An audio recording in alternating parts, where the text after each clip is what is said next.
beautiful. I've never seen anything like this before. Yeah, Beautiful. we pride ourselves on our stage. Welcome, John. Thank you so much, Emmanuel. Welcome to Belgium. Is it your first time in Belgium? It's a bit embarrassing. No, I was here in 1979. True. May we ask, not for a Comic Con,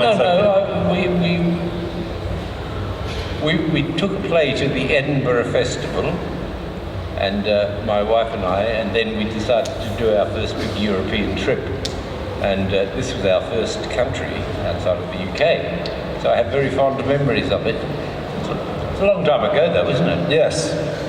Most people weren't born then. I was thinking the same. Is there anything that strikes you as being specific or peculiar about Belgium or Belgians? So far, I've been very impressed with the people I've met. I've been signing all morning, just lovely people. Very kind and friendly. And I had some chocolates. I normally don't eat chocolate, but I did. A lot. And you, of course, meeting you is pretty special. No, it's a beautiful country, and I wish I was to have more time here, but I've got to go to Italy on Monday to do another one. So that's what I'm struck by. And your presentation here is fantastic. Thank you so much. Yeah, it's a great convention. Now, when I was in the UK, there's a famous drinking game which says, name 3 famous Belgians. Can you name 3 famous Belgians? 3 things Belgium? 3 famous Belgian people. No. Okay. Are you a soccer fan at all? Well, no. Okay. I am, but in Australia soccer is played, but our main game, I think anyway, is Australian rules. There's also rugby and 2 lots of rugby, and soccer's getting very big now. When I was a little boy, soccer was just starting off, but I did play soccer for a while. I remember getting cast in an inter-town competition. I remember I got an own goal. That was too impressive. I was a goalie. All right. But I love watching it. I love watching soccer. Okay. I'll ask you the same question tomorrow, so you can study tonight, so you actually would know 3 famous Belgians. I'm going to give you 2 hints. There's an actor, Jean-Claude Van Damme. Yes.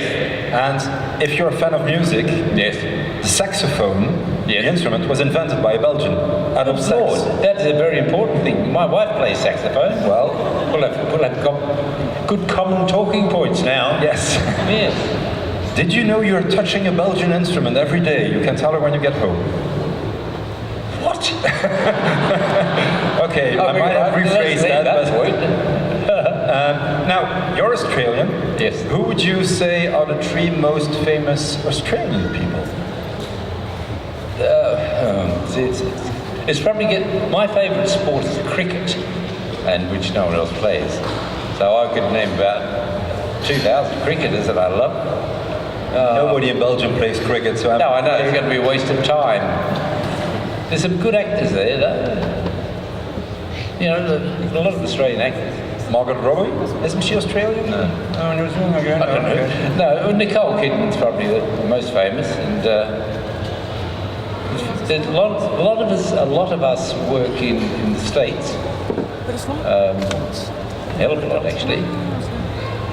It's strange because it's a small country, and it's not really a very cultural country, and yet it turns out all these actors. It's surprising, really, but we all do pretty well, around the world. Yes. So another question you can rehearse for tomorrow. If you want to. I'm going to ask you the same question tomorrow. So you're an actor. I'm still jet lagged. Give me a break. Okay. I'm lucky to remember my name today. John. John, thanks. Yes. My love. You're an actor, obviously. What would you call one perk of being an actor? Depends where you're doing it and how you're doing it. If you get lucky as an actor, you can actually make some good money. Most don't get lucky.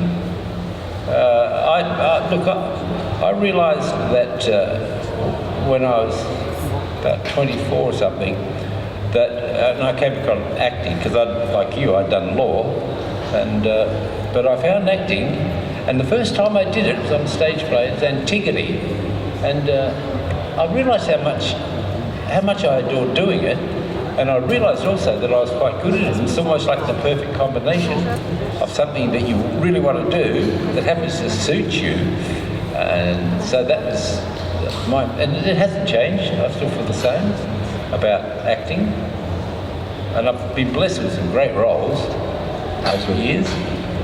I thought I'd retired, by the way. Earlier this year, I had pressure from home in Australia. I thought, I better retire. I didn't particularly want to. And I got home, and I really didn't like it. I didn't like being... Anyway, I came back to do some stuff here in America, and immediately got offered a new series. So I thought, yeah, that's right. I'm not ready to retire at all. Not yet. Won't be long. If you wouldn't have become an actor, what would you have liked to become?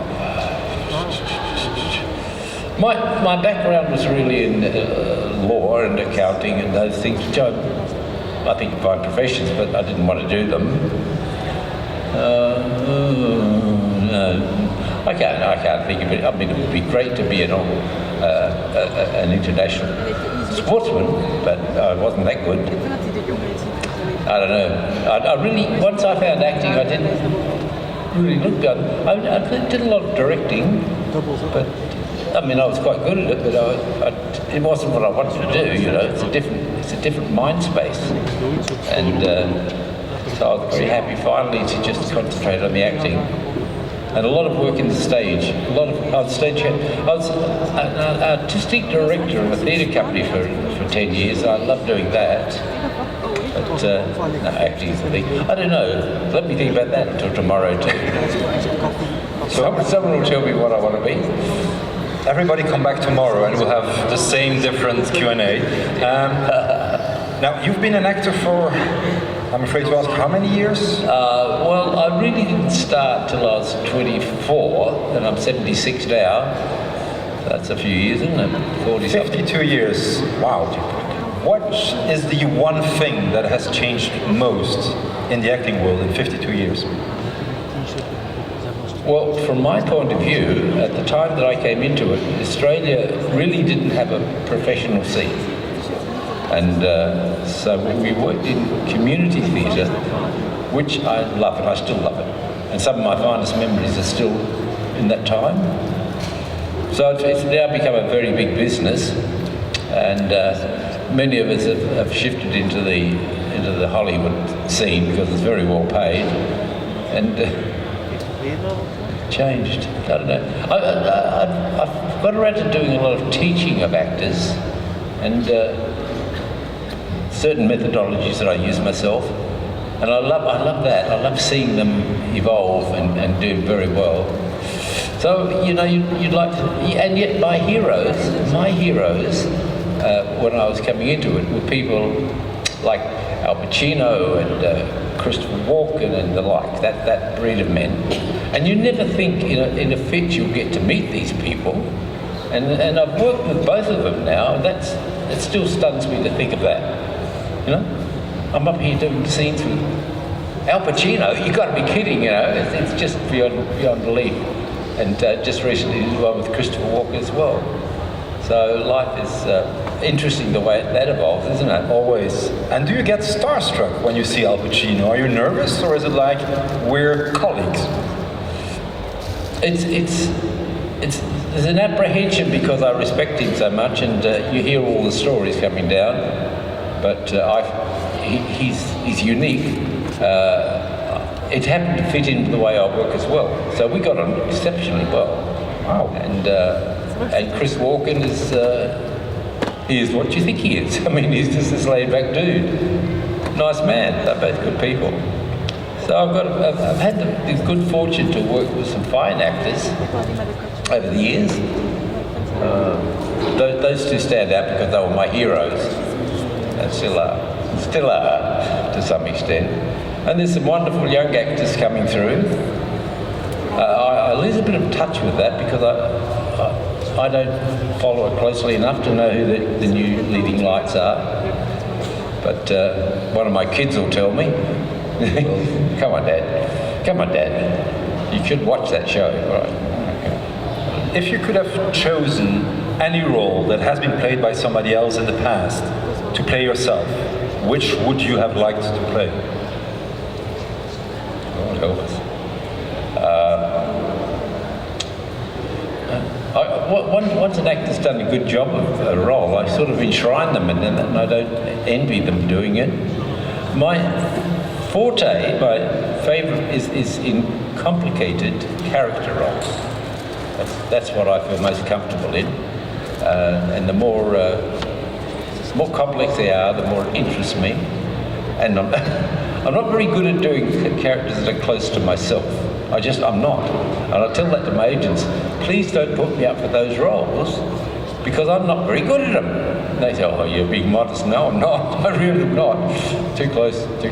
So I've been blessed to get a lot of, even when I was a young actor, I usually got to play older characters, complex characters, and that thrills me. That gives me so much to work with.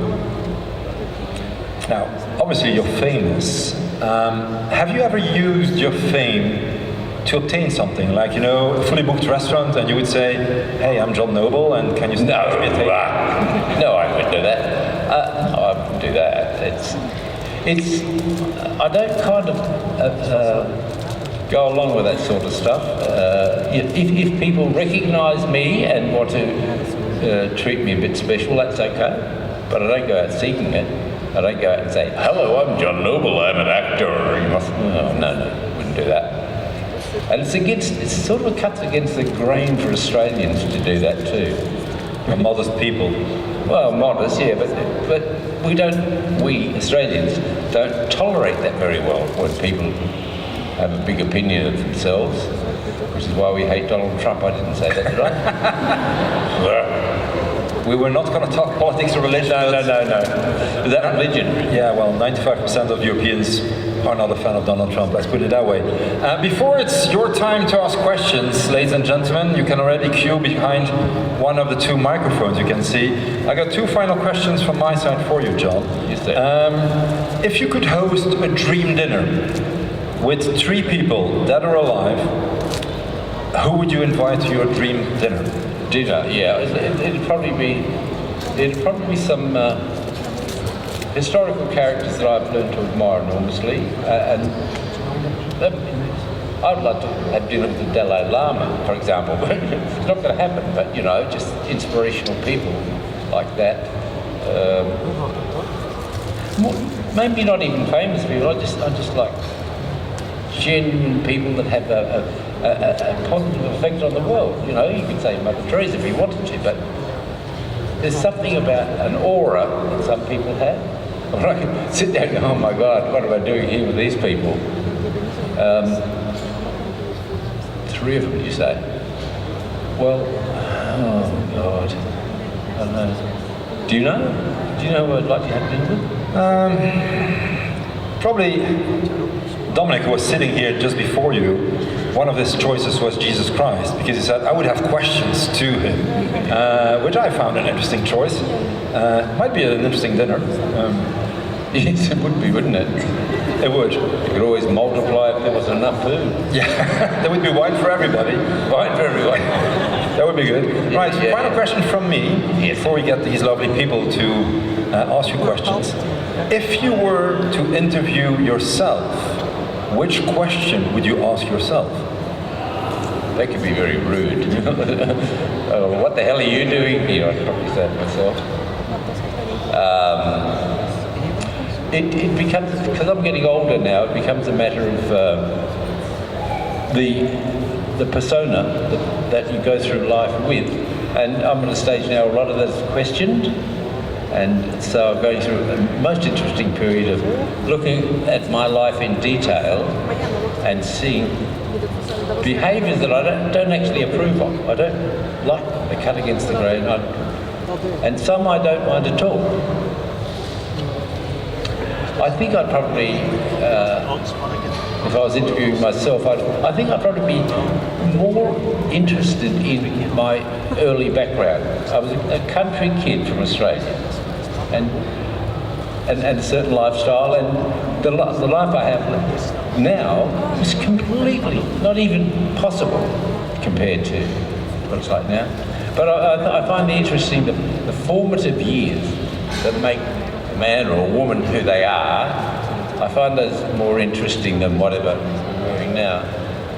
So I don't know. I'd probably see if there was anything to be fleshed out in there. And then, look, I've thought about this too. There are some wonderful stories from when we were kids, you know. Yes.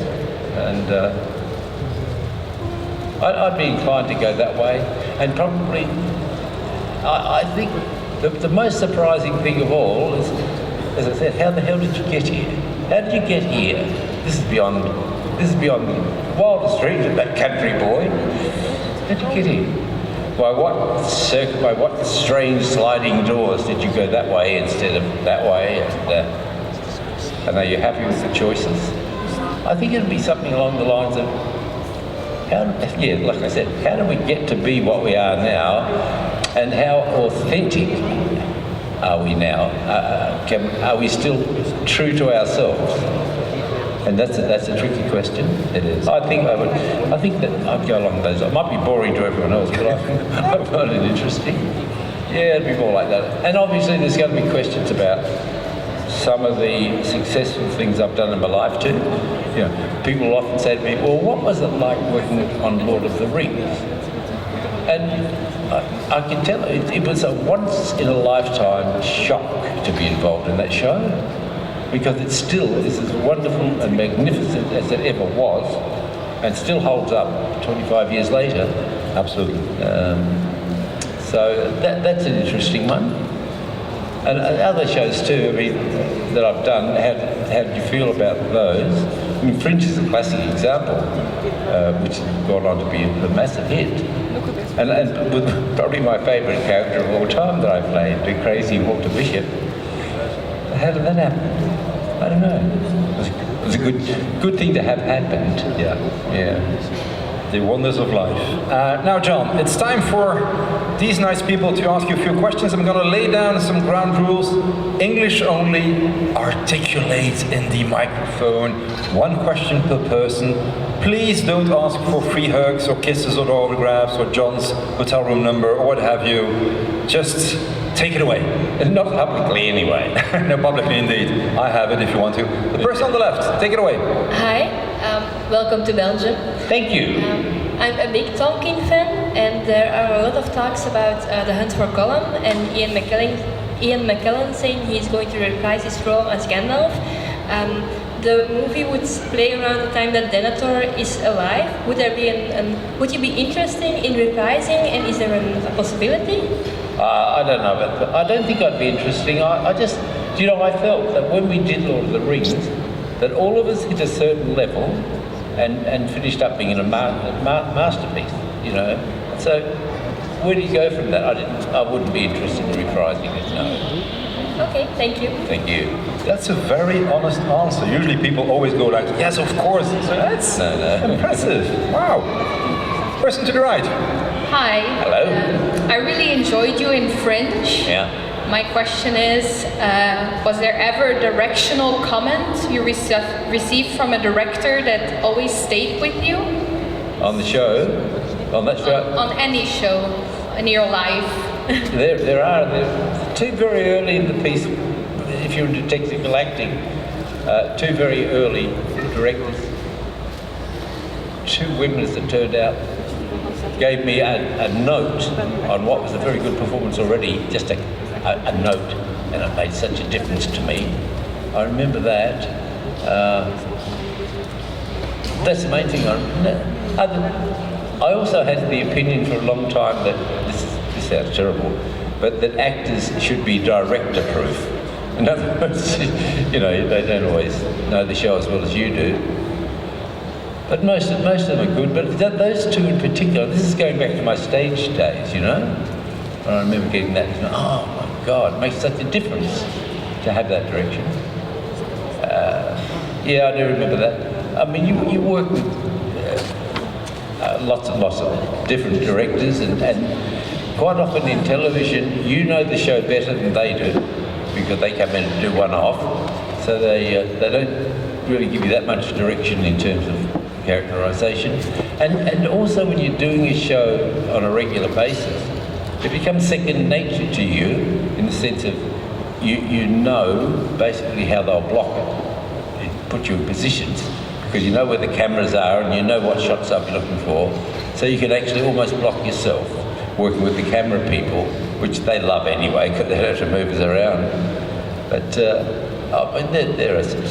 there are some really sweet directors, and they'll sometimes say to you, if you're doing multiple takes, you know, they'll say, now do whatever you want to in one, you know, but freelance one of the scenes. And that's also fun. Oh my gosh. But some of them are a bit nervous, but most of them are very professional and respectful, I think. Thank you. Thank you. Thank you. First to the left. Hello. Hello. Hello. I know you had a really long career, but I particularly liked you in the show called Sleepy Hollow. Yeah. I was wondering what it was like working on that set and those fellow actors. It came upon me almost by accident, because we'd finished Fringe the year before, and they were, the producers were going on to the next show, which was Sleepy Hollow. And I was back in Australia, and I got a call from the producer who said, "John, can you please come? That had one episode already. Would you please come across? We've got an idea." And they told me about the idea, so I did. I went and did two seasons with them. 2 seasons was my limit at that time, because I had something else to go to. It was a very strange, exotic role, wasn't it? Golly. For those who don't know, it's hard to even know what his name was. He had about 3 different names and strange background. But it was a powerful role, you know. Particularly season 1, I thought was pleasing. I did go back, by the way, to do the last couple of episodes, and that came about because Tom, who was the leading man in it, I saw him at a conference in Atlanta, I think it was. Anyway, and we were reminiscing about how well we got on together, and so he said, "I wish you'd come back and do the last couple of episodes." I said, "I will, I will." And so they were filming in Atlanta by that stage, so I went and did, caught up with the old crew. That was fun to think of, but 2 seasons was my limit at that point. So this is much later, and it was just really coming like 2 of us meeting here and saying, "Oh, I wish you were still doing the show." So we did. We asked the producers, and they brought me back in to finish it.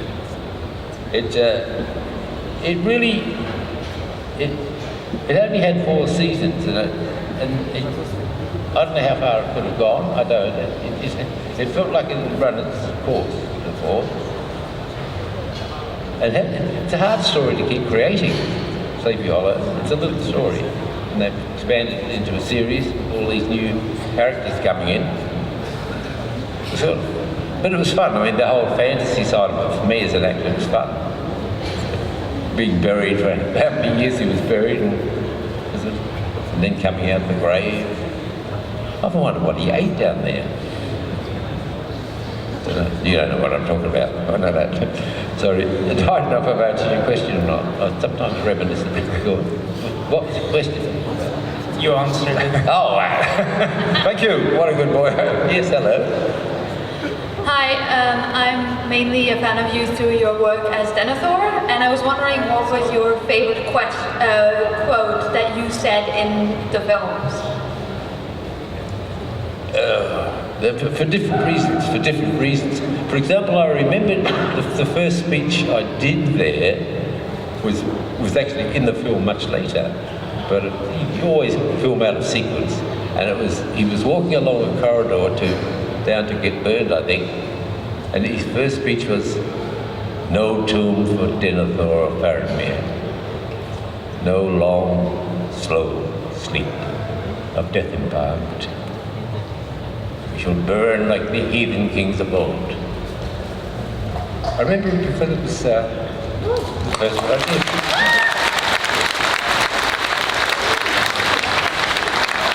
they're rather good ones. I mean, that remains for that. There's some funny ones like bring wood and oil. I mean, why that's such a people know that? I know that's one line I kept getting wrong. I'd say bring oil and wood. And Peter said, no, mate, no, go back. You know, Peter Jackson. So that's the only line I can remember stuffing up. Bring wood and oil. Flee for your lives. I remember that one. I remember it because it was quite tricky to stage. I had to. We were out on a grassed area with those long things on, and I had to walk backwards across this fairly, probably about 20 yards, going backwards with the long dress on, and then turn to the camera, which is right there, right in front of me like that. And I think that's when he said, flee for your lives. I think it was it. But it was really tricky just to start with walking backwards with a gown on over the grass and then turning.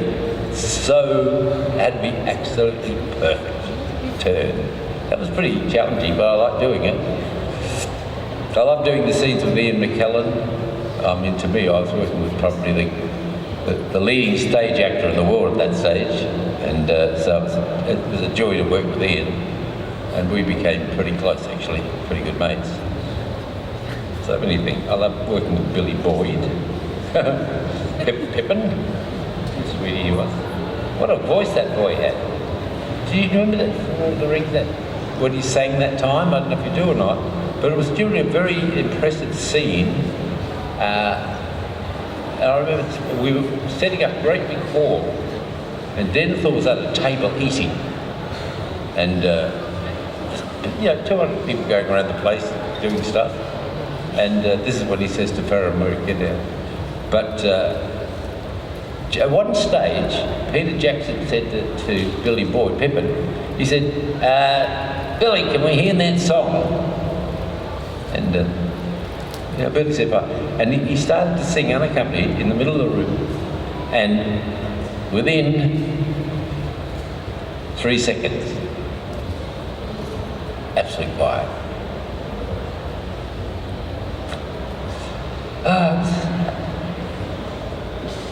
We had Billy Boyd 2 years ago on our show, John, and I asked him to sing the song. Did he? And he did. Oh, God. You can find on YouTube, and you had the whole audience. He wasn't prepared, so it wasn't something staged. We just asked, and he sang it, and you had the whole room completely quiet. That's amazing. Still, absolutely. Goosebumps everywhere. Oh, I was. It brought me to tears. I can imagine. All right, the person to the left. Hi. Hello. My question is about Fringe. Yes. It's I suppose there's a couple parts to the questions, if that's okay. It's the classic favorite episode.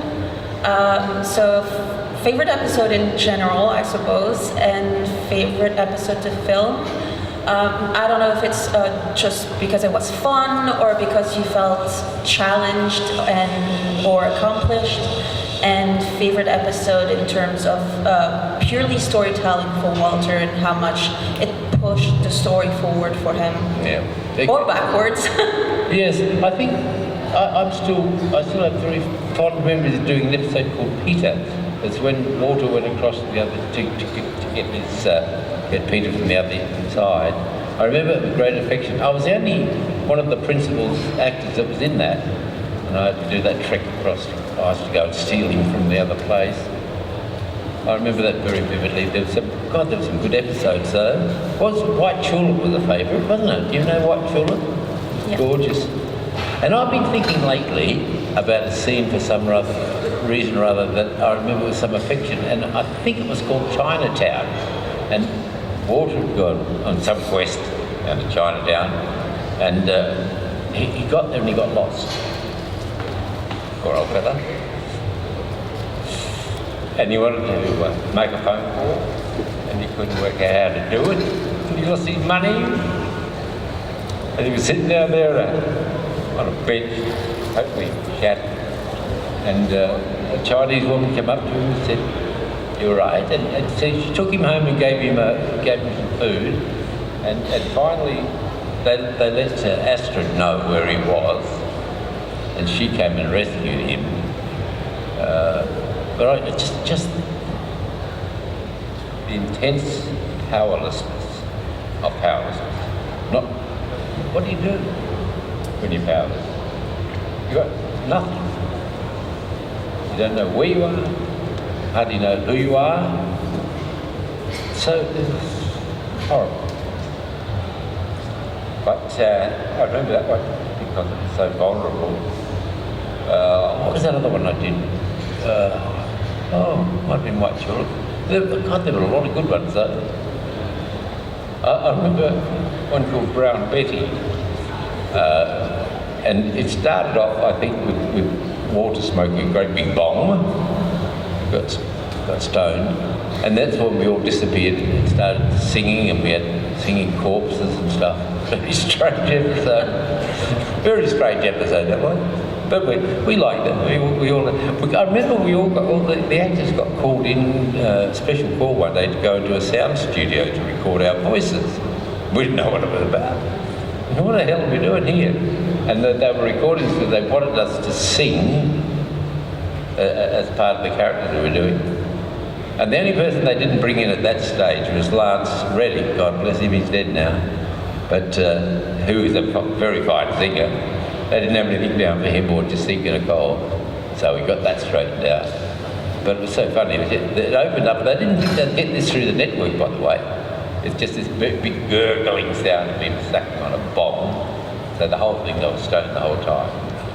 And I remember saying to the producers once, it was in the first season, and they had Walter doing some experiment, and I said, "Oh guys, come on, this is not even high school stuff, you know, year 10 stuff. He wouldn't be doing this. He's got an IQ of 170 or something like that." And I said, "Can we just at least have him doing experiments that are feasible within science, feasible within advanced science?" That was the agreement. So most of the stuff he did after that, if depending on what science you're into, you could find some sort of a justification.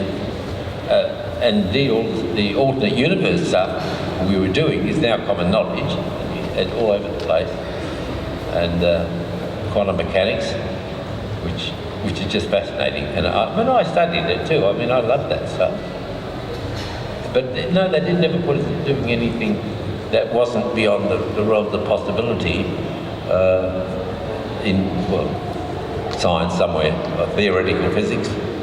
I enjoyed that. I know why I'm telling you this story. So I said to them once, "Guys, if you want me to do that sort of experiment," I said, "that's okay, as long as I'm drunk or stoned," because he wouldn't do it otherwise. And I don't think Walter drank. But anyway, when they finally got me to do a couple of them, they made sure I was stoned or high or something. There's another one where he was seeing little flying green things around the place. I hate to interrupt, John, but we're running out of time. Oh, so, no, we're sorry. So we got a few final questions, so fire it away. Go ahead. Good afternoon. Thank you for being here. Thank you. My question is, what was needed to turn you into Denethor, and how long did it take? To turn into Denethor? Yeah, what was needed, like a week prosthetics? Oh, prosthetics, I see. Well, yes, the wig, we all had handmade wigs made by Peter King, who's a brilliant English wig master. They were tempted to put me with a beard, but I didn't want to do it. I tested with it, and the reason is that my face tells a message. And I said, but this is covering it up. If we can go without that, it would be better for me, so they did. The wardrobes were amazing, truly amazing. Everything about Lord of the Rings, the standard was so high, that when you went there, you said, "Oh my God!" But everyone went for it, and only one person was ever sacked from the show, because everyone else went for it at all levels. Preparation, yeah. And the other thing I remember is getting the chainmail that we had to wear, which was very heavy and all knitted together by one particular artist. And it was brilliant. And I said to one stage, I said, "This is wonderful. I'd like to meet the man that does this, or woman." And they took me to the workshops, and there was a man sitting inside of a little plastic bubble almost, gluing them all on by hand.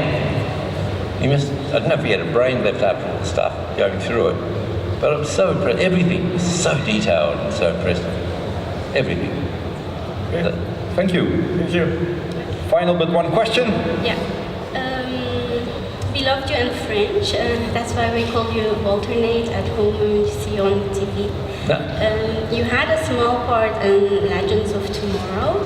That made me wonder when I saw this episode a couple of years ago, and now you are here. What went through your head, and what did you feel like when they asked you to get dressed as Denethor from Lord of the Rings after so many years and play yourself, John? It sort of started a bit like a joke.